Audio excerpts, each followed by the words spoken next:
Olá, companheiras, olá, companheiros, saudações petistas. Sejam muito bem-vindas e muito bem-vindos a mais uma edição do podcast Em Tempos de Guerra, a Esperança é Vermelha. Hoje é sexta-feira, dia 8 de novembro. Eu sou o Patrick e toco a conversa junto com vocês.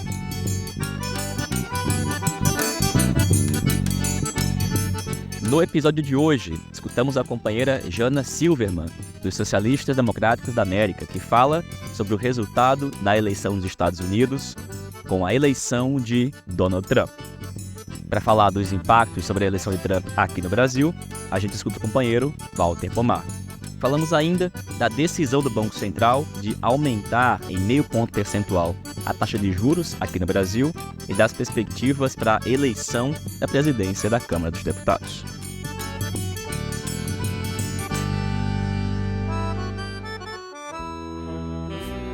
E pessoal, enquanto continua acontecendo a apuração, que não terminou ainda, mas já contando com 301 votos no colégio eleitoral, Donald Trump está reeleito para mais um mandato como presidente dos Estados Unidos. Pois é, essa semana essa foi a grande novidade de uma eleição que muita gente dizia que ia ser muito apertada, que a diferença ia ser voto a voto, e não foi isso que aconteceu. Vimos Trump ganhar em todos os estados decisivos, os chamados estados pêndulos, em ter uma ampla vantagem no colégio eleitoral e também vencer no voto popular. Para falar um pouquinho do resultado dessa eleição, dos impactos na classe trabalhadora e as perspectivas de impacto também na América Latina, a gente escuta agora a companheira Jana Silverman, que é estadunidense, atualmente mora aqui no Brasil e é dos Socialistas Democráticos da América. É a Jana que a gente escuta a partir de agora. Olá, ouvintes do podcast Em Tempos de Guerra, a Esperança é Vermelha. Com respeito à vitória do Trump, aquele vitória achapante que vimos na terça-feira, eu diria que foi uma surpresa anunciada. A Kamala Harris, que entrou tarde na campanha, algo inédito, que foi selecionado a dedo por grandes financiadores da campanha, num processo absolutamente antidemocrático, ela não apresentou políticas que tinham alguma ressonância com a classe trabalhadora. Esse foi o grande problema. Ela fez uma campanha, como dizemos em inglês, em base de vibes. As políticas que elas estavam propondo, frente a aumentar a rede de proteção social nos Estados Unidos, frente à questão muito grave de desigualdade econômica, foram medidas muito pífios em relação aos problemas reais. Porque Estados Unidos é um país que, por mais que tem muito baixo desemprego e, obviamente, um PIB muito importante, por causa da correlação negativa de forças por parte dos trabalhadores, em média, a grande maioria dos salários não tem aumentos reais desde os anos 80, ou seja, se comparamos isso com os aumentos na produtividade. E no tempo do Biden, por mais que Biden foi um presidente pró-sindical, que ele foi a piquetes e protestas e publicava nas redes sociais como ele estava a favor do direito à sindicalização, etc. Mas os salários reais estagnaram, inclusive baixaram, por causa da inflação, principalmente nos anos 2021 e 2022. Então, são coisas que o trabalhador sentiu na bolsa, né? Eu mesmo que estava morando nos Estados Unidos durante essa época, foi viagens que eu não fiz por causa do preço da gasolina, por exemplo. Foi algo absolutamente comum. E a proposta da Câmara foi mais extensão de imposto de renda por certas coisas, etc. Coisas muito ineficazes em estancar esse problema grande de desigualdade econômica em particular. Então, eu acho que foi isso. Eu me recuso a pensar que mais de 70 milhões de trabalhadores nos Estados Unidos são todos fascistas e que todos absolutamente xenofóbicas, racistas, machistas. Claro que tem um núcleo duro dos apoiadores de Trump, que são, mas eu acho que a maioria dos eleitores votaram pensando no bolso. E isso confirma, se olha as pesquisas, os famosos pesquisas de boca de urna, confirmando que a maioria das pessoas, os eleitores, acharam a economia o tema mais importante nessa eleição. Continuando com o tema economia, o que poderia ser a política econômica do Trump agora que ele está com poderes quase ilimitados, ou seja, porque o tema agora não é que o Trump só ganhou, os republicanos só ganharam a Câmara Baixa e o Senado de volta. Eles também têm um controle absoluto da Corte Suprema, ou seja, 6 dos 9 ministros da Corte são absolutamente ultraconservadores e vai apoiar o Trump em todas as maneiras possíveis, igual que apoiaram na decisão faz uns meses atrás, que basicamente dá impunidade para qualquer presidente agora que entra por quase qualquer ato que eles fazem durante seu tempo na presidência. Então, em termos de políticas econômicas, obviamente vamos ver uma intensificação da guerra comercial contra a China. Isso vai aumentar o preço dos insumos e bens de capital, por exemplo, que vai obstaculizar uma nova política de industrialização, se o Trump efetivamente está querendo implementar uma política de industrialização, que isso é questionável, porque ele não fez na última vez.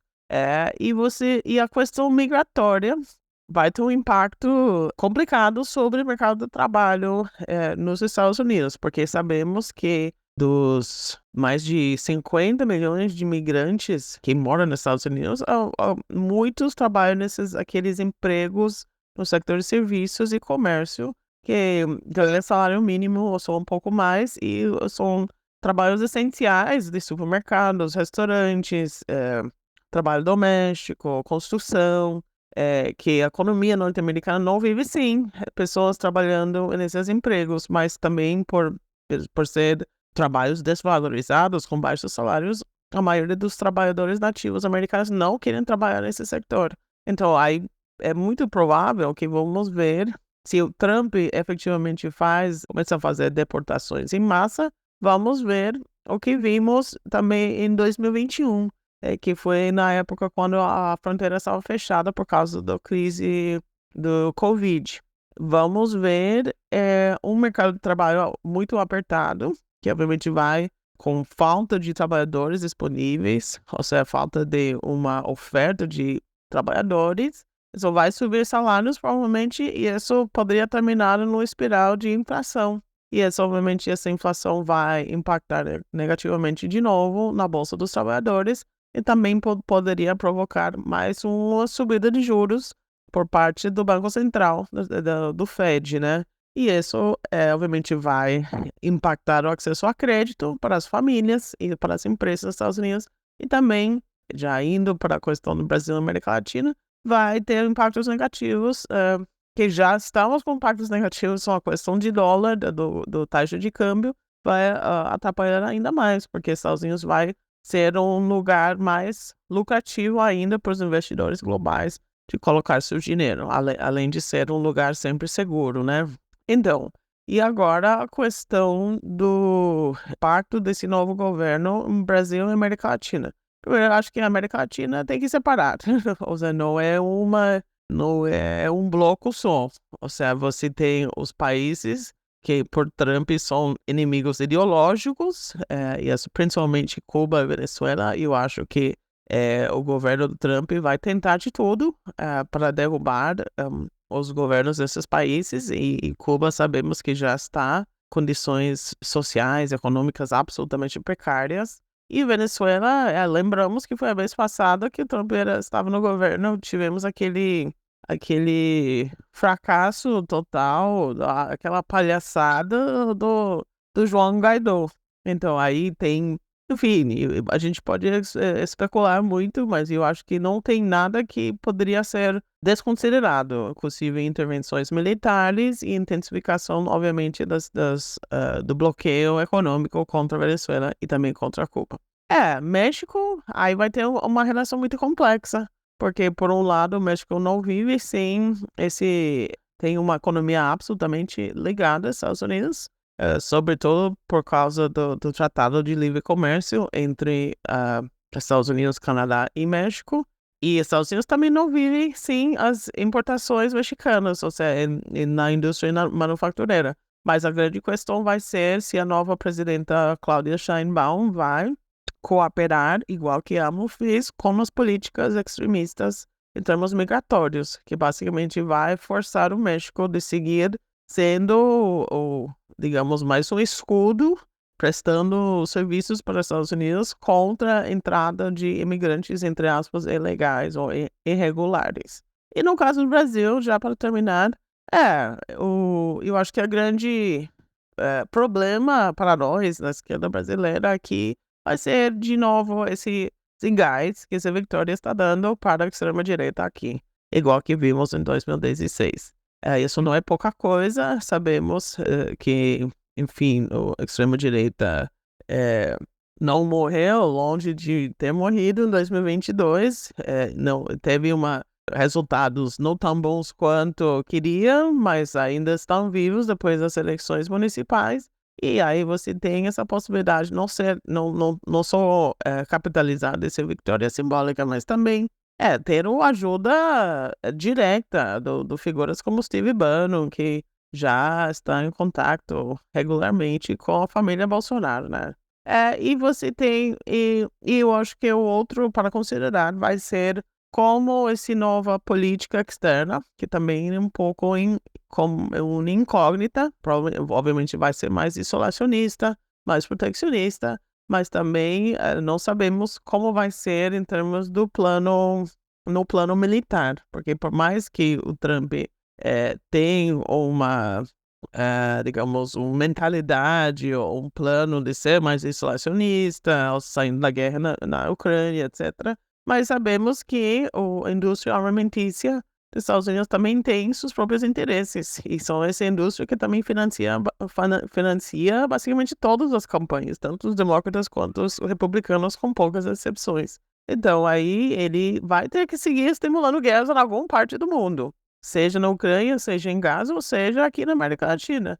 E isso, obviamente, essa imprevisibilidade, esse militarismo vai atrapalhar a possibilidade do Brasil tentar agir como mediador nesses grandes conflitos mundiais. E honestamente, até agora, o governo não tem sido, não tem tido grandes resultados nesse papel que está querendo ter. Então, eu acho que é hora de o governo Lula tomar lado, tentar fortalecer ainda mais esses blocos baseados no sul global, como o BRICS, principalmente, e também em outros espaços de integração latino-americana, seja o Unasul, seja o Mercosul, porque o que vem, não sabemos o que vai vir em termos de política do governo Trump para a América Latina. Mas o que sabemos é que não vai ser bom para o povo brasileiro. Muito obrigado.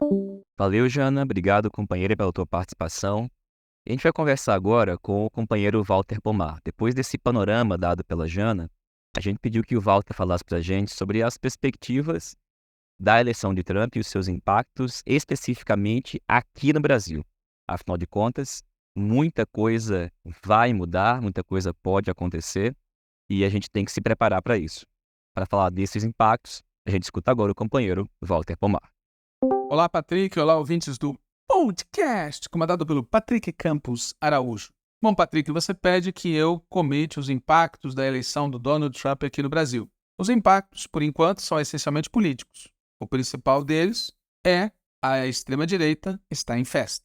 Não apenas está em festa, como também chegou à conclusão de que a fórmula que deu certo lá vai dar certo aqui. O que é bom para os Estados Unidos é bom para o Brasil, na opinião deles. Em síntese, Trump venceu polarizando. Logo, eles vão vencer aqui em 2026 polarizando. É isso que eles acham. Esse ponto de vista da direita é um inferno para aqueles que pensam como o Edinho, nosso companheiro prefeito de Araraquara. O Edinho deu uma recente entrevista ao UOL em que ele disse que a esquerda não deve estimular a polarização.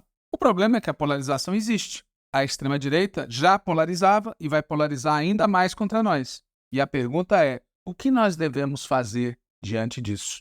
A opinião de quem pensa como o Edinho é mais ou menos dar a outra face. Para ser mais preciso, eles defendem ir para o centro. A palavra centro está mal posta. No passado, a direita brasileira não dizia que era de direita, dizia que era de centro. E nós, de esquerda, denunciávamos isso. Hoje, uma parte da esquerda ao invés de chamar a direita, chama a direita de centro. Gente como o Edinho, que defende a aliança com o centro, na verdade está defendendo aprofundar as alianças entre a esquerda e a direita gourmet. A direita gourmet entra com o neoliberalismo e a gente entra com as nossas preocupações sociais e com a defesa da democracia. Essa fórmula, o social-liberalismo democrático, foi incapaz de vencer o Trump. O social-liberalismo democrático é incapaz de vencer a extrema-direita. O caminho que torna possível vencer a extrema-direita é o caminho da esquerda. Quem disse isso? O Bernie Sanders. O Bernie Sanders, recentemente, disse: não admira que a classe trabalhadora tenha abandonado os democratas, porque antes os democratas abandonaram a classe trabalhadora. O Partido Democrata tomou decisões, o governo Biden, Kamala Harris, tomou decisões que não conquistaram grande parte da classe trabalhadora. E é por isso que o Trump ganhou não apenas no colégio eleitoral, mas também no voto popular e cresceu a influência entre negros e latinos em comparação aos democratas. Muito bem. Na nossa opinião, portanto, para vencer a extrema-direita, é preciso ir para a esquerda. Ir para a esquerda significa muitas coisas. A primeira delas é tomar medidas velozmente, profundamente capazes de garantir o nosso desenvolvimento. O que, entre outras coisas, exige deixar de lado as limitações do calabouço fiscal. Não pode ter corte orçamentário. Para derrotar a extrema-direita, trata-se também de tomar medidas urgentes para reconstruir a integração regional. Tem que ser solidário com Cuba, tem que reatar relações com o governo da Venezuela, entre outras coisas. E, além disso, nós temos que aprofundar as relações com os BRICS, o que, entre outras coisas, significa estabelecer um acordo de alto nível entre a China e o Brasil no próximo 20 de novembro, quando ocorrer a visita de Estado do Xi Jinping ao nosso país. Há várias outras ações, evidentemente, estou citando 3, que são gestos concretos pela esquerda, que nos permitirão conquistar ou reconquistar ou reafirmar a nossa influência junto à classe trabalhadora. Se a gente não fizer isso, nós corremos um sério risco nas eleições de 2026. Para aqueles que acham que isso é esquerdismo, eu recomendo a leitura do discurso feito pelo primeiro-ministro alemão no dia 6 de novembro de 2024. O primeiro-ministro alemão chama-se Olaf Scholz. Ele é do Partido Social Democrata Alemão, que de esquerdista não tem nada.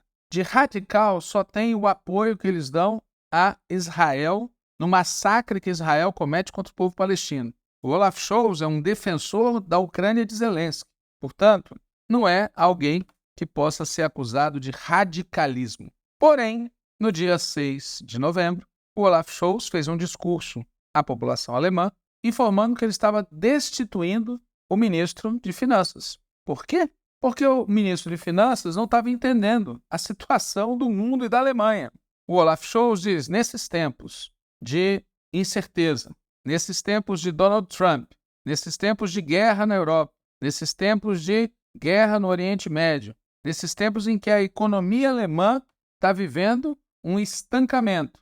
Nesse contexto, a proposta do ministro das Finanças é recortar, reduzir aposentadorias, reduzir ou dificultar as finanças das cidades e municípios, abandonar os investimentos na indústria. Olaf Scholz chega a dizer que o ministro das Finanças da Alemanha, que ele demitiu, usava uma expressão deliberadamente obscura, abre aspas, explorar as reservas de eficácia do nosso sistema de proteção social, fecha aspas. Olaf Scholz diz, por trás dessa expressão obscura se escondem drásticos cortes no sistema de saúde e assistencial e, portanto, uma redução da proteção daqueles que mais necessitam. Ou seja, o social-democrata Olaf Scholz, que, repito, de esquerdista não tem nada, percebeu que o ministro das Finanças ia enfiar a tesoura de uma maneira tal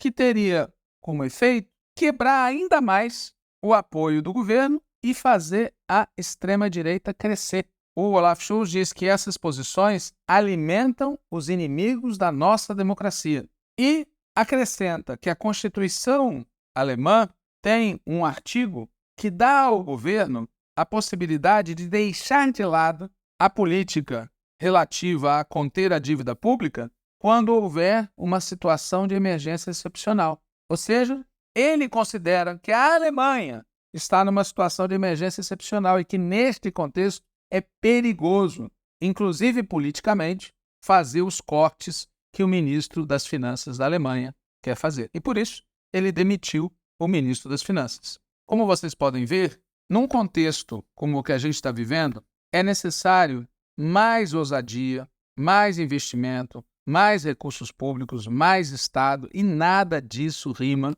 com cortes. Nada disso rima com ajuste fiscal. Nada disso rima com arcabouço fiscal. Infelizmente, tem gente no governo que acha que a Faria Lima tem razão. Cabe a nós dizer, em alto e bom som, ao presidente Lula, que este caminho é o caminho não só da derrota em 2026, mas como é o caminho também que pode provocar derrotas mais profundas na esquerda brasileira. É isso que eu teria a dizer, Patrick. Um abraço. Abraço, Walter. Obrigado, companheiro. E, gente, aproveitando aí o comentário do Walter, é importante destacar que esta semana o Comitê de Política Monetária, o Copom, do Banco Central, por unanimidade, tomou a decisão de aumentar mais uma vez a taxa básica de juros. Aumentar em meio ponto percentual, agora para 11,25%.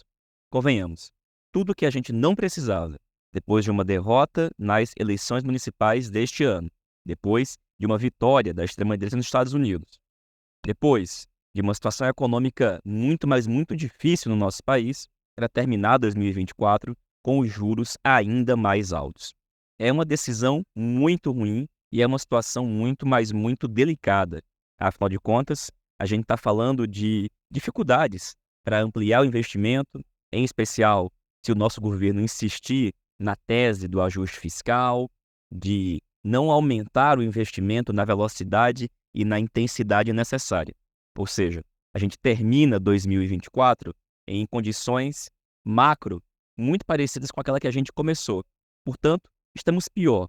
Estamos pior porque agora nós temos perspectivas de avanço da extrema-direita tonificada pela eleição do Trump e após uma derrota aqui no Brasil, nas eleições municipais, que deu muita força e vitalidade para a direita nacional, o centrão e as forças que vão passar 2025 inteiro, 2026 inteiro, chantageando o governo do presidente Lula e talvez, inclusive, buscando criar as condições para reabilitar o Bolsonaro para a disputa presidencial.